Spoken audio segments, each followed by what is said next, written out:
and the snorkeling and so on, so that they have a greater variety, a greater offering. And I think once we can have all those major investments in place, and by 2025 we can have this place open to guests, certainly it's going to have a huge impact.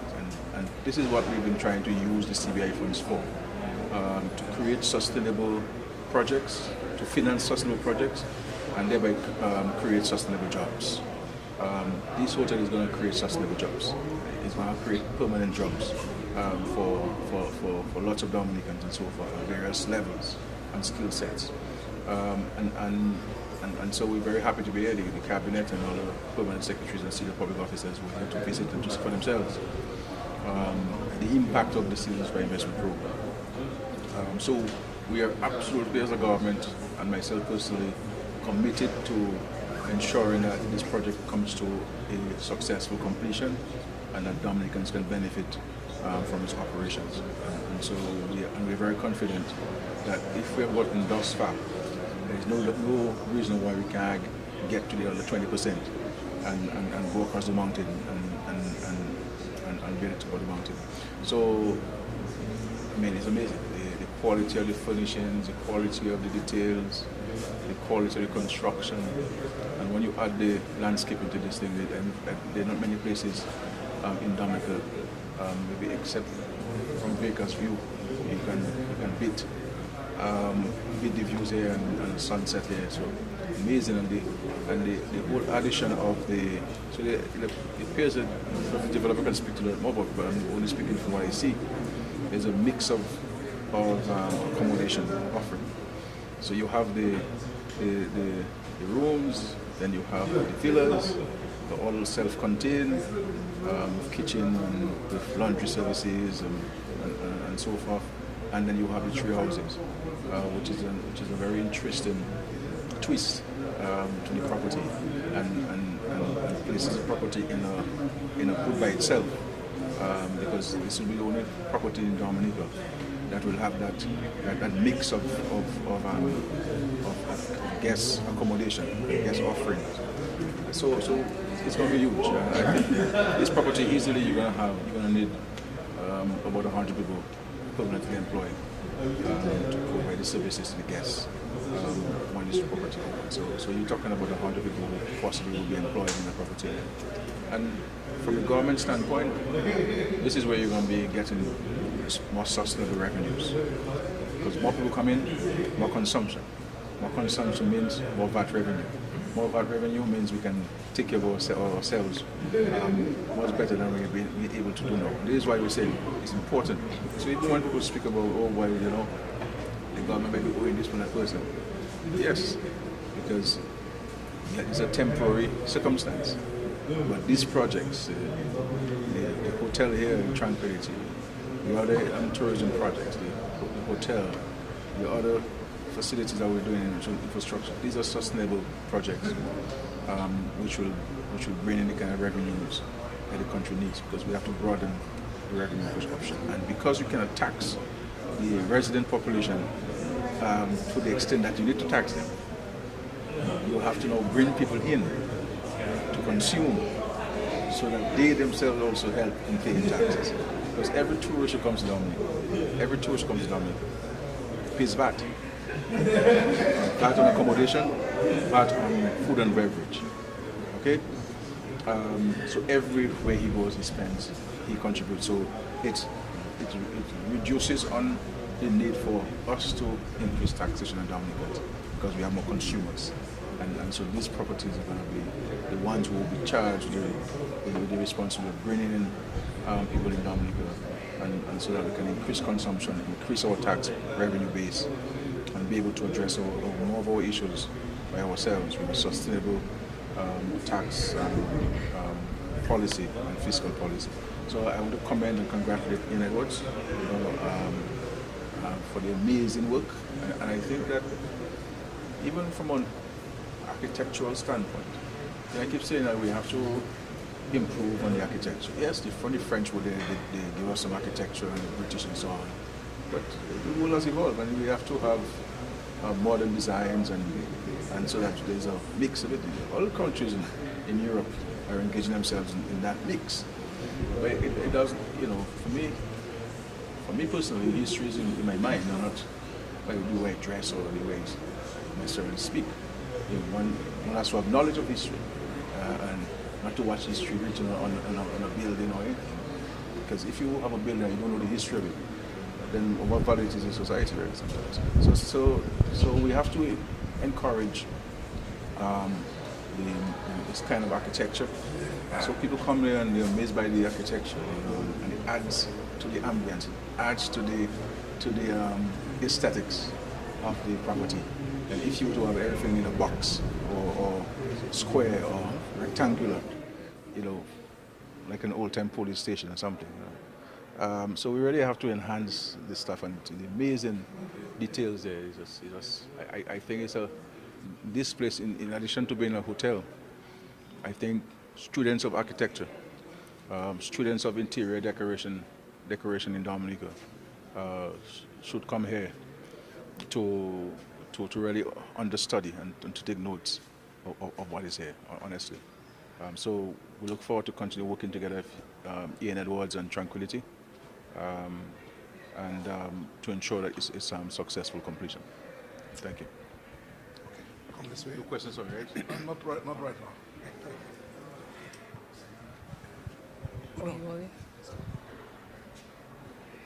So I am really pleased to have joined the Prime Minister on this official visit to Hilton Tranquility Beach Resort and Spa, and I can't wait for its grand opening. This property has me in awe. I mean, just touring the property, one can see the exquisite taste of the developer in the design, the landscape, the decor, and I really want to commend Mr. Ian Edwards and the construction teams, many men from Dominica who worked on this property to develop this beautiful, exquisite property. I can tell you this 101-room property is going to be a unique but excellent addition to our world-class resorts right here in Dominica. And it really brings, I'm really sentimental right now when I think about the vision of the Honorable Prime Minister when he re-engineered the CBI program to include an investment option. And many people had their doubts about it. But here it is right here. We are witnessing world-class 6-star resorts in our nature island. I mean, some people may say it is late, but it is here now. And so this is where the CBI money is being spent. I know there will be talks that what has happened to the CBI funds, but I can tell Dominicans, take a drive down to Salisbury and arrange a visit at the Hilton Tranquility Resort, and you're going to be truly blown away because this resort is truly unique in its design. We have conference facilities that can seat up to 200 people. As PM rightly said, the accommodation is really different, and people around the world, especially people with money, they are looking for unique and authentic experiences, and I believe this resort provides that. If you want to feel like you're in the jungle, you can have a treetop experience. If you want to feel like you're looking over the sea and on the beach and want a privacy and want service from a butler, you can book a villa, or depending on your budget, you can just book a room, but still have access to these great facilities. And not to mention the rooftop bar. Oh, that's a major feature with 360 view. You can stay on top there and see Scott's Head. So this resort has spectacular views all around. So excellent workmanship, Mr. Ian Edwards.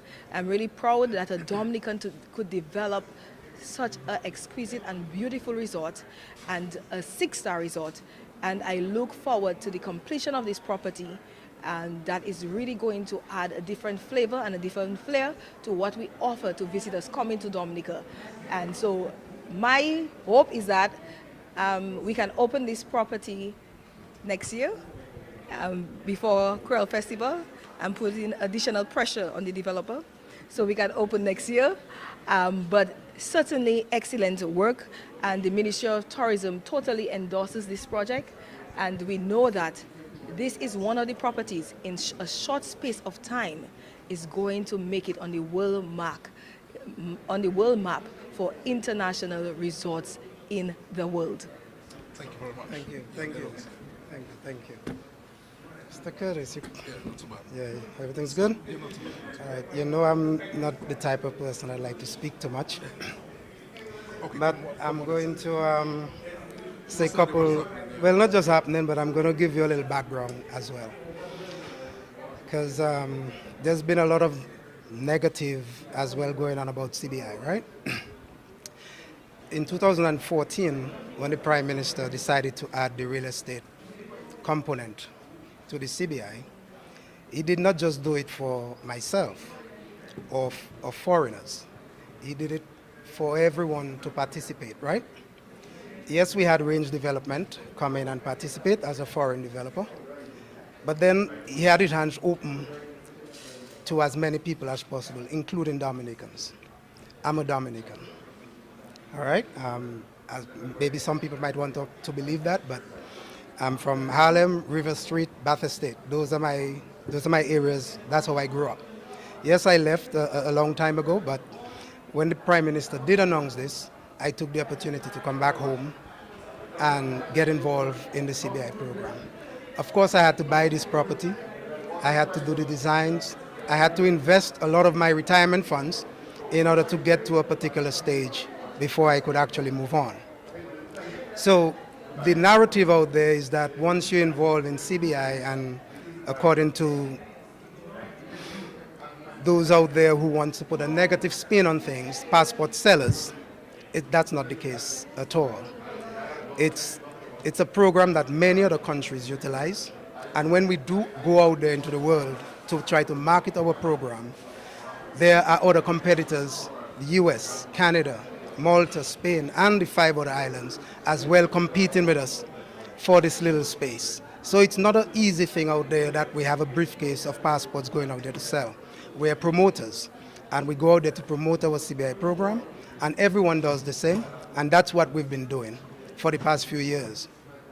Now, if one wants to question the CBI as to what has been done with all the CBI funds and so forth, I can speak for my section and what I do.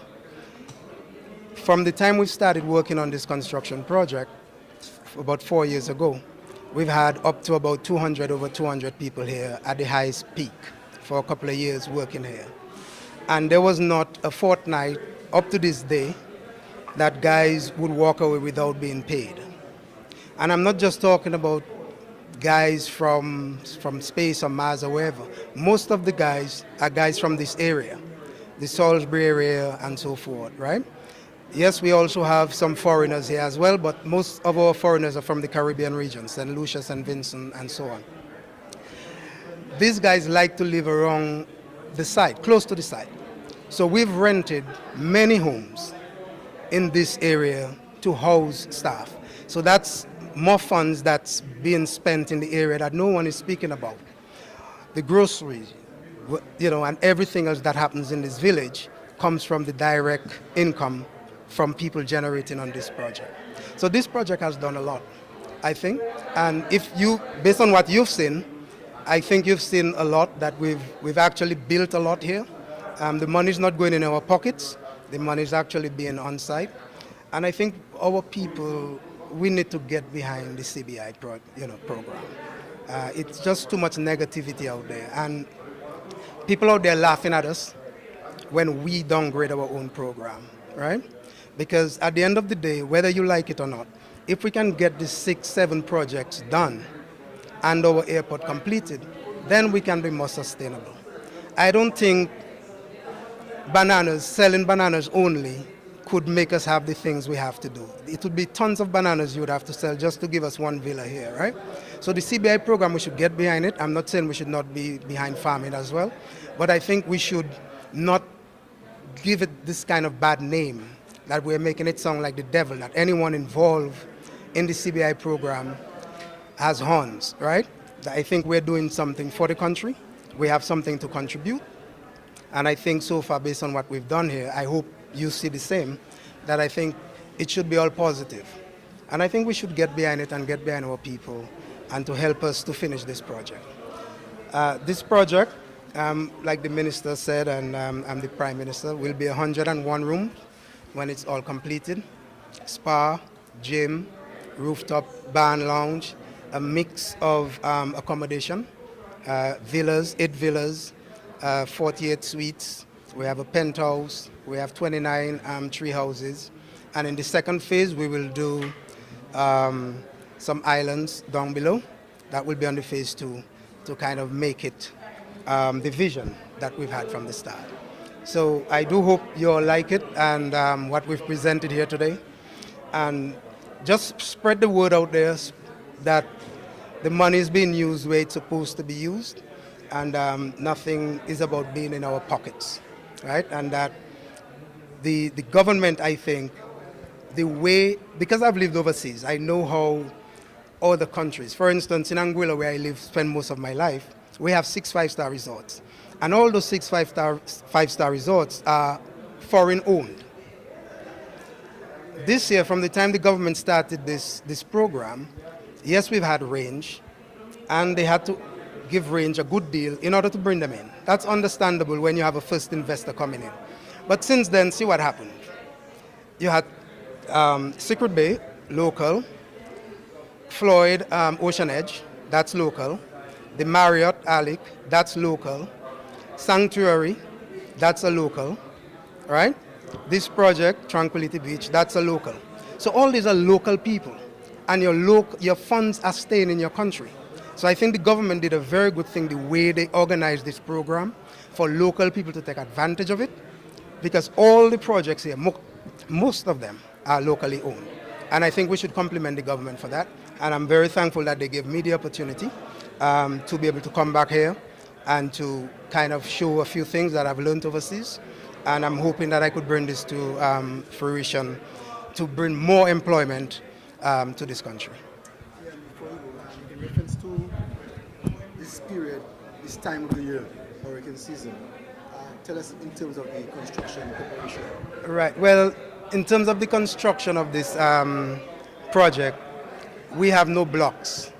I know the word resilient is a word I hear knocking around for the past couple of years since we had Maria. But based on the country I came from, Anguilla, doing all this construction for years, we've been building resilient for over 20 years. So all this construction you see here is solid concrete, solid, no blocks. We formed them up with metal forms and we poured all solid concrete, walls and roofs. Yes, you might see some stones cladding, but those stones went on to concrete. You might see some wood cladding, that also went on to concrete. So we basically have a bomb shelter here. That we don't think anything will happen. Yes, a window might blow here and there, we may not be able to control that. But in terms of the structure being damaged, in terms of hurricane, I personally am not worried at all. Yeah. Thank you very much. Congrats again. Thanks again.